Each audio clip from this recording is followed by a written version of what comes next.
Hey folks, Jeremy Whaley here from Trade Maestro. Hope you're doing fantastic today. And I thought I'd give us a little bit of a market update. It's been a while since we've done any kind of an update, and I thought a good exhaustive market update is in order because quite a bit has changed since our last update. So once we get to the other side of our disclaimer, because that's what legal says we need to do, I will give you an update for June 28th, 2023. Let's go.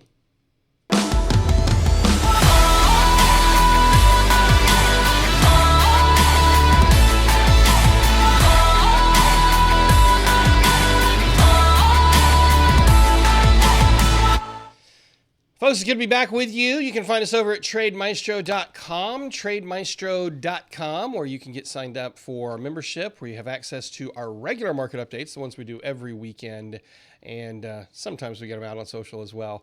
Today, I want to jump in. There's been so much that's gone on over the last several weeks, and it's just been really, really hectic and really busy, and I just haven't done a good job of keeping up with the YouTube updates, so my apologies to you for that, but I thought I would go through a whole lot of stuff today because there is a lot that has transpired, and we need to do an update. So let's get over here. You're going to be looking here at the Dow Jones Industrial Average. And if you've not been in our Sunday night classes, which I'm assuming if you're watching this and you haven't been, we have been talking about on the Dow, the sideways momentum that has continued now for months, this entire trading range here since last December. So we're sitting here, 7 months now that we're getting into July, basically 7 months that we've been going sideways. It is mostly a channel. It's not a completely concise, consolidated channel, not the precise ones that it's really easy to trade between support and resistance, but it is primarily a channel. And if you look at the right side of this screen here, what you're going to see is you'll see our stochastics are heading down, giving us a downward direction, downward momentum for this move. So if this does continue to the downside, then what we're looking at is right around 33,000, maybe 32,750 as our next target on that. Now, that's what we've been looking at for the last couple of weeks, and we've been talking about that in our Sunday night classes. But the thing that has transpired and changed bigly, is that a right word? Today being Tuesday, as we're getting ready for Wednesday's trading, this candlestick formation right here that I'm trying to draw a circle around, there we go. That candlestick formation is what we call a morning star reversal, and it is in the right location to suggest a bullish move. So forget what your stochastics say. We still have to interpret all the details as they're coming through. And that picture right there, that 3-day candle variation does suggest a higher move for your Dow Jones Industrial Average. This is a big change from where we were looking Sunday night if you happen to be in that class looking at those updates. So our next target for the Dow, from a momentum oscillator standpoint, the Dow should be heading down. That would be what the oscillators would suggest. But oscillators, they trail. You know, you can't. We can count on them for a lot of great signals, but we can't count on them for everything. From here, the next target would be, a short level, not short selling, but a short-term level, just to get up here to 34,200, and then maybe on up here to 34,600. That is the most obvious two directions for this thing to go. Either we're going to follow the momentum down to this support level here, or we'll just kind of bounce from where we are back up to our recent highs. And that is very similar to what we saw back over here, where we would hit the highs, pull back, and run right back into those highs. And then finally, we got a pretty good size sell-off in here, and then it cycled back up. So that's where we are on the Dow. Now, if that's all we were looking at, we would just be sitting here saying we're sideways, the market's going nowhere, it's just dog days of summer, blah, blah, blah. That's a technical term, blah, blah, blah. But the challenge is what's happening with the NASDAQ and the S&P. So let me pull up the S&P, which is the kind of the middle of the three. And what you're going to notice here, if you haven't been keeping up with it, I'm sure most of you have, but what you're going to notice is that the S&P has been in a bullish trend. We broke out to a new high, not a higher high, but it's higher relative to the recent trend. And here's the news story that has happened over the last couple of trading sessions here. As we've pulled back to this support level, again, we got a really bullish candle formation. This does suggest that the S&P is going to continue higher. Now, that is in a stark contrast to what you see happening here with your stochastic, but that in and of itself is not a big deal. I've tried to make this point over and over again. Just because your stochastic is overbought and coming down, or just because it's overbought, doesn't mean that the stock has to come down. What I said in our Sunday night class for the last 2 weeks is we should be anticipating some slightly bearish movement, but mostly sideways. That's what you see here. This is a flag pattern, at least if it holds up the way it is right now. That's a flag pattern. That is a bullish continuation signal. So we're actually getting buy signals right here. And that's one of the reasons I wanted to do this market update, is I wanted you to see that this is actually a typical buy signal where you probably want to get into a trade like this. If it keeps going higher, get in around 4,400 on the S&P. And our next target is going to be all the way up here around 40, looks like it's about 4,550. So that's the signal that we're getting. And you say, well, what about this stochastic? Stochastic's heading down. Look, folks, we've already eased up the pressure of that overbought.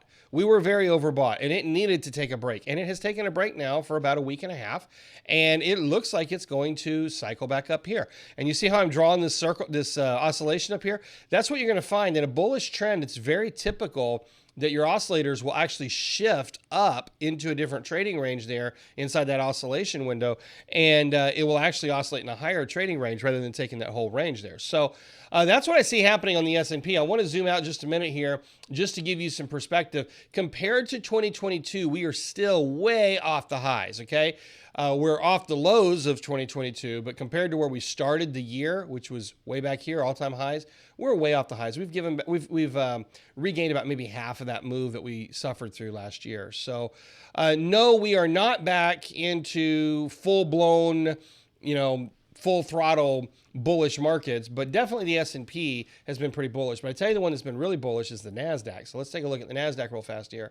And the NASDAQ has just been really humming along nicely. Tech stocks have been doing really well.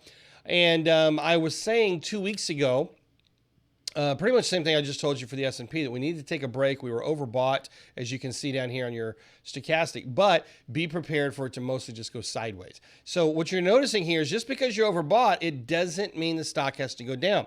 Going down slightly in a sideways corrective move is not the same as a bearish trend.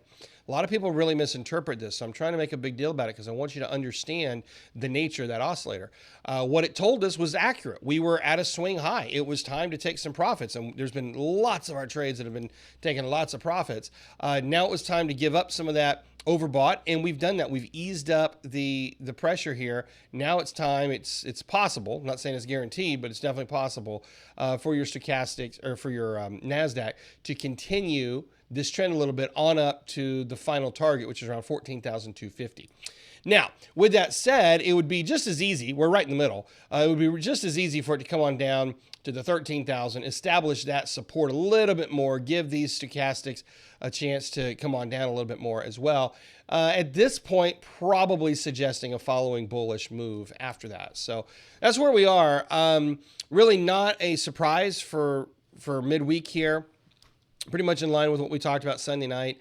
If there is a surprise, which there's really not any surprise here, maybe the surprise is that we have a bullish candlestick formation on the 20 period, and maybe we were thinking it wouldn't happen until Friday. I don't know. There's really not a surprise. This is exactly what we thought. We thought we'd be looking at some sort of a sideways move, continuation signal, continuation pattern, as it corrected just a little bit. So that's what you're seeing here. You're seeing it play out in real time. This is a great little bullish setup. All things considered, this is the type of setup that we're looking for most of the time for a bullish setup. I'll take it full screen so you can really see it.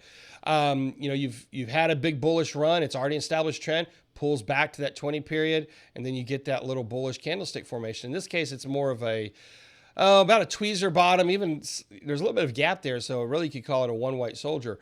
But that is a bullish continuation pattern. There's your flag right there.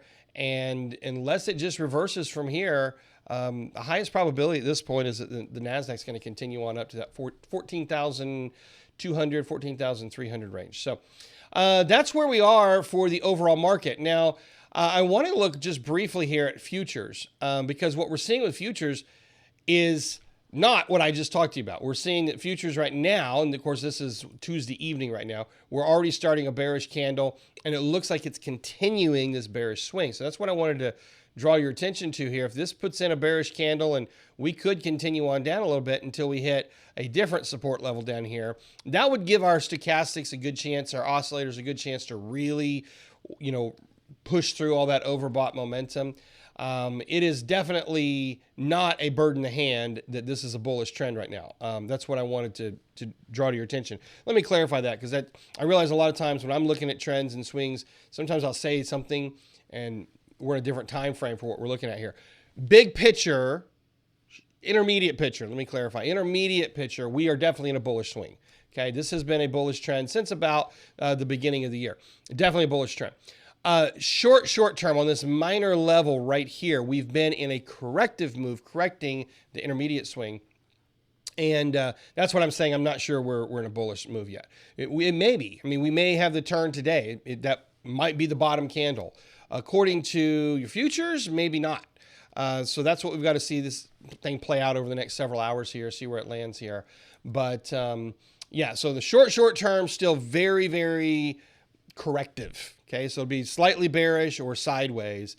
Bigger intermediate term, it's more bullish. Now, what about the long term? Well, the long term, I still have my concerns. There's still a lot of problems with the economy.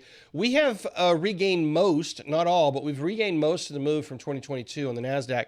I'll go full screen again because I know it's easier to see. These were the highs that we had at the end of 2021, and that was pushing around 16,400. We are, mid 15,000s has been our high, so we're only about 1,000 points off getting back up there to our all-time high. That was a horrible circle with my pen. Sorry about that. So yeah, I mean, we've regained most of it. We haven't put in higher highs. It's a long shot to say that the market is looking great, because it's really not looking great. What's looking great is a lot of trading opportunities. Anytime there's volatility, there's trading opportunities. And I'm actually about to do a video on that as well. But that's one of the things the Federal Reserve has done for us. By creating all of this chaos, they've provided a lot of volatility, and volatility creates trading opportunities. So that's what we're experiencing. Lots and lots of opportunities, ups and downs. If you just buy and hold, you're going to just be frustrated right now. Buying and holding right now is a frustrating way to go, especially if you're in Dow stocks. Coming back to the Dow Jones, it's just flat and boring. I remember, I've said this several times in the Sunday night group, I remember back in 2001, actually it was more like the end of 99, 2000, 2001. I think it was 18, maybe been pushing over 20 months, where the Dow Jones got stuck like this. It just didn't go anywhere. That was right at the peak of the technology boom, the tech bubble. And the Dow just got stuck. It just didn't go anywhere. In fact, it didn't really move a whole lot. I mean, had oscillations, looked like this. Had moves, but it didn't have like trends for around 2 years. And what really pushed it out and kind of got it going again was actually 9/11, which was a bearish move, but it got the momentum going, got going somewhere. So I hope that's not going to continue like this. The Dow has definitely been stuck, and hopefully we'll get some resolution to that soon. All right, in terms of other updates, I'm not going to go through them, obviously, because this is what we do in our Sunday night class, but a lot of our top 10 stocks have either hit or exceeded our targets. We're going back to cash for a lot of these. Not sure why charts are loading really slow tonight, but here's your picture for Apple. Far exceeded every one of the setups we've had on that, and very, very overbought, so be cautious on that. Our trades for Caterpillar are starting to continue to our next target again. This is a new little update on that. I guess my charts aren't going to load very fast for me right now, so since that's the case, maybe I shouldn't go through all those. But Caterpillar trade that we had set up is continuing. It's well on its way. Our NVIDIA trade has exceeded its targets. I mean, our Tesla trade has hit and exceeded its targets. So many of these trades have just come to their targets. They're starting to take a break. They're overbought, and they're starting to just breathe a little bit. And so that's where we are in the market. Don't be surprised over the next several days if you see a lot of back and forth like that. Don't be surprised if we have a lot of days that look like it's up 200 or 300 points, and the next day is down 200 or 300 points. We're just in one of those cycles. So that's what you can be prepared for. I think you've got the big picture now. You've got kind of the smaller picture as well in the short term, what to look for. and I'm going to really do my best to get back and do more updates for you on a more consistent basis. I know you guys like them, and it's been a minute here. So, all right, listen, if you are not subscribed to our channel here, or if you're watching on Facebook, like it over there, subscribe here on YouTube or wherever it is you're watching this, so you can get these updates and you get the little alerts and stuff that go off whenever we do all of that. And of course, be sure to check us out over at trademaestro.com, where you can sign up for our Sunday night group with our Maestro membership, or maybe it's time for you to get involved with the accelerator, or maybe even private coaching or something.